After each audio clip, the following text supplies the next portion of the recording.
What's up? You know who it is, Trillis Winter, aka Emma Jane. Like or subscribe, or I'ma cut it. So today's video really is close to my heart. But first, I want to thank my hairstylist, Ivy Air, Sheer Perfection on Instagram, for doing my bomb highlights. I'm so grateful. Thank you so much. But back to what I was gonna say though, is this topic is near and dear to my heart. And it is all about what kind of characteristics should a person show you before you even think about marrying them? Okay. And let me tell you why this is so very important. Because a lot of people miss the mark when it comes to this. And I don't want you to do that. When you are dating, when you are courting, there are little signs about people that will show you where you stand in their life.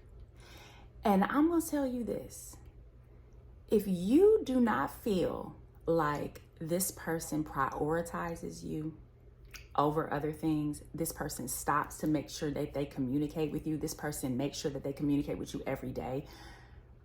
And I mean, like, it doesn't have to be a long time, but they do not let a day go by without communicating with you, no matter how busy they are. If you ask them to do something, they don't find reasons to not do it. They will find ways to do it for you. When you are vulnerable, they make space for you, okay? When you need someone to talk to or to process with, they do not make you feel uncomfortable and like they're tolerating you.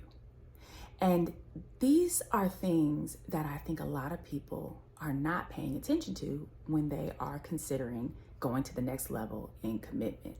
And so you are going to think differently. You are going to pay attention to, how does this person prioritize you compared to the way he prioritizes or she prioritizes other people. And unfortunately, a lot of you are in relationships that your person or whoever does not prioritize you the way you want. And let me tell you something else. You know this by one thing. There's something in your soul that tells you not to ask them for certain things. That is the number one hint, telltale sign. When you need something and you feel this block inside of you that you better not ask them because they are not going to come through for you, you need to know then that's not your person. And I do not know how to tell you out there any clearer. But at the end of the day, if you do not feel 100% comfortable with asking for help, asking for time, asking for presence, asking for anything, they are not for you. And the reason why I say that is because that is a sign or a symptom of walking on eggshells. And I bet you did not know that. When we walk on eggshells, we are purposely not voicing what we really feel and want to express. So if you find yourself holding back your true desires, your true wishes, your true needs, let me tell you something, they are not for you. Okay? And I'm gonna give you a scenario. Let's say, for instance, and I'm gonna give a girl-guy scenario because it's both ways. I promise you it is. If you are going out and let's say you get a flat tire, right? And you're a girl and you get a flat tire and you text and call your person, okay? And you say, hey, I have a flat tire. I need your help. And they go, well, I'm out. I don't know how I'm gonna help you. They ain't your person. Because the person who really wants to help you is going to figure it out. They are going to call a friend. They are going to call a tow truck. They are going to do whatever they need to do to make sure that you're comfortable.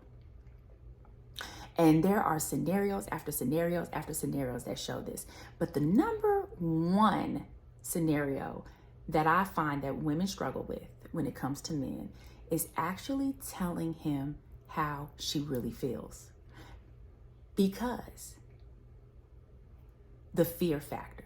If you ever find yourself wanting to tell your person how you feel, if you feel slighted, if you feel whatever, and you are not able to communicate that without yelling or being toxic, it is because that has worked for you in the past. And it is also because you do not know how to safely communicate your needs with that person because they have made it uncomfortable for you to do so. If you feel of any of these things, understand they are not for you. It is time to find somebody else. Now, women to men, men to women, right? Here goes a scenario for a man and a woman. He comes to her and he says, you know, I'm going through some things and my job is really weighing on me and I just need to talk about it. And she responds to you as, what are you telling me for? You're a man. Y'all not supposed to be stressed out and upset. Like, that's what you guys are supposed to be doing. She's not for you. Because a real woman that is for you gives you space to be vulnerable with her. She wants to make you safe. She doesn't want to throw things back in your face because she wants you to come back to her all the time. Okay?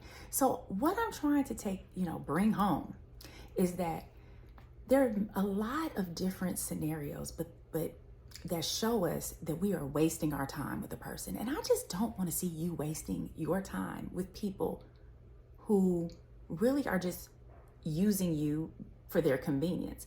And a lot of times, if this scenario is happening to you, it is because you probably have more interest in them than they have in you.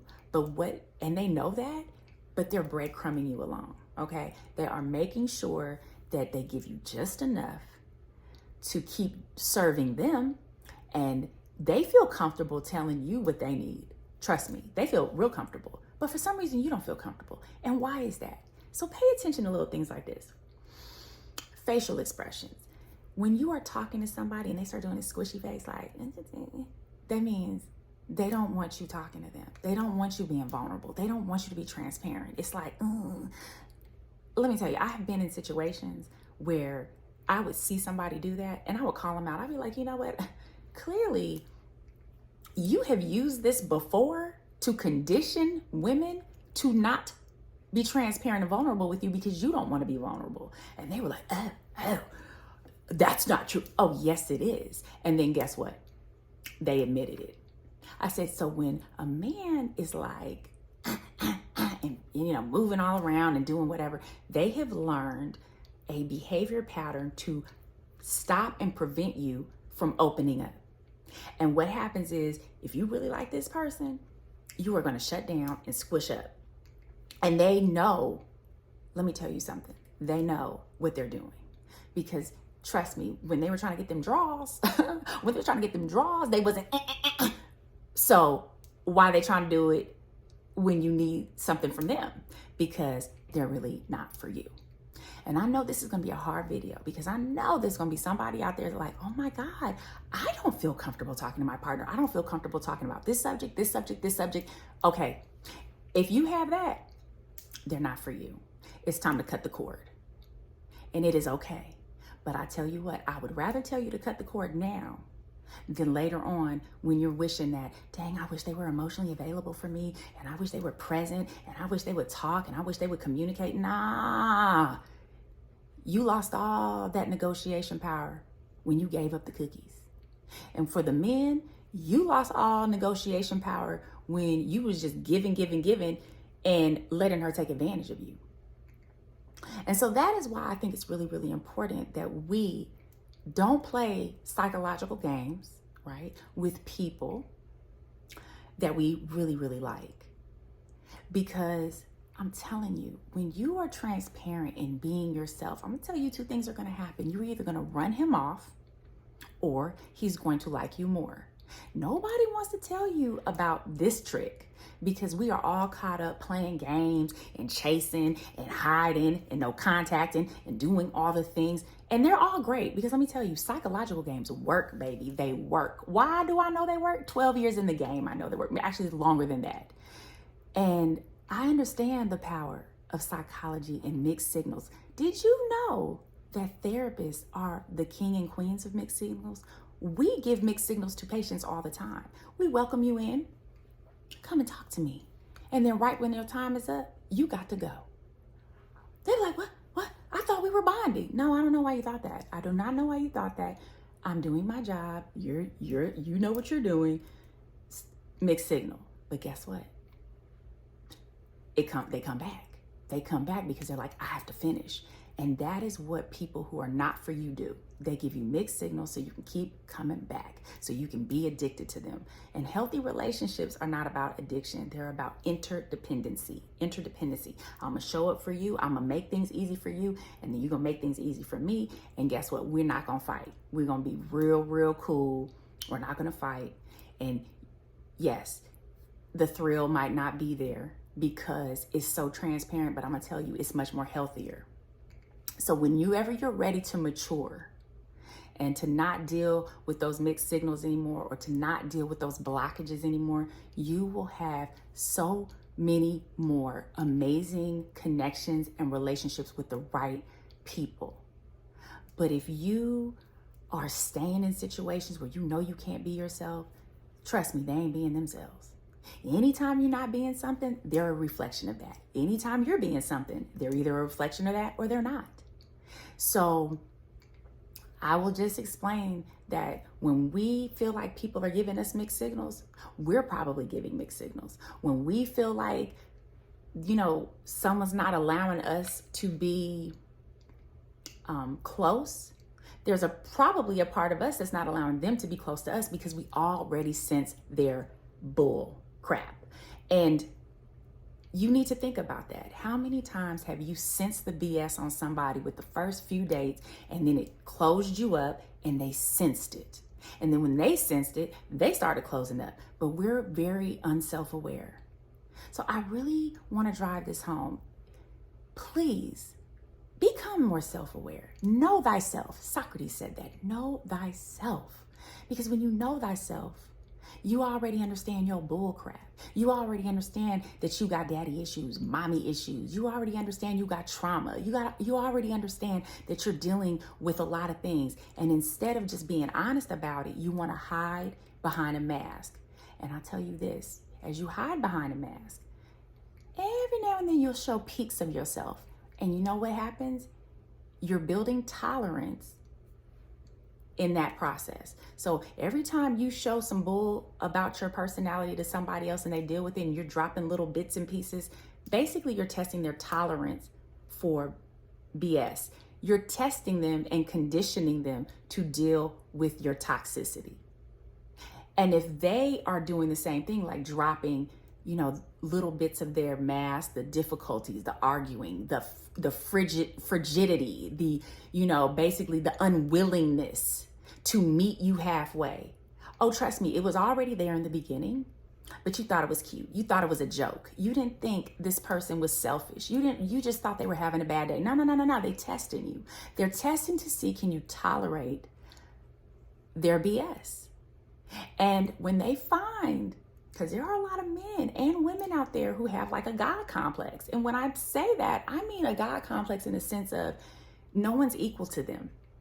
Okay, they will actually seek out people under them to yield to them, not to yield to each other, not to be equally yoked, but so that they can yield to the God complex person. And they will find that and they will test you by making you feel uncomfortable and seeing how long you will stay. So my challenge to you is that if you feel uncomfortable doing anything, opening up, sharing anything, talking about anything, texting or whatever you feel that is not damaging or hurting or whatever, and you want to connect and you feel like, I don't think they're going to receive that, or I want to tell them how I feel, but I think that they're not going to reciprocate that, please save yourself a trip to the tissue box, because I'm telling you right now, they're not for you. All right. So I saw how I'm going to leave it today is, have you ever been in a situation where you felt that block, where you could not be yourself because you knew if you asked certain things, they were going to reject you? You knew that if you showed them the real you, they were going to run away. Or if you showed them the transparent you, they were not going to reciprocate it because you know that they don't see you in the same light. If you have ever felt this way, call 999. No, I'm just kidding. Leave me a comment. Let me know what you think about this. Let me know how you handled it. And if you're in a situation right now, how are you going to get out of it?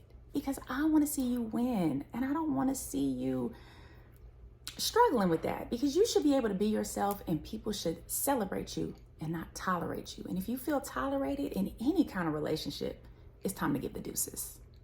So thank you for tuning in. Leave me a comment, hit me up on Instagram, in Gmail, and all the things.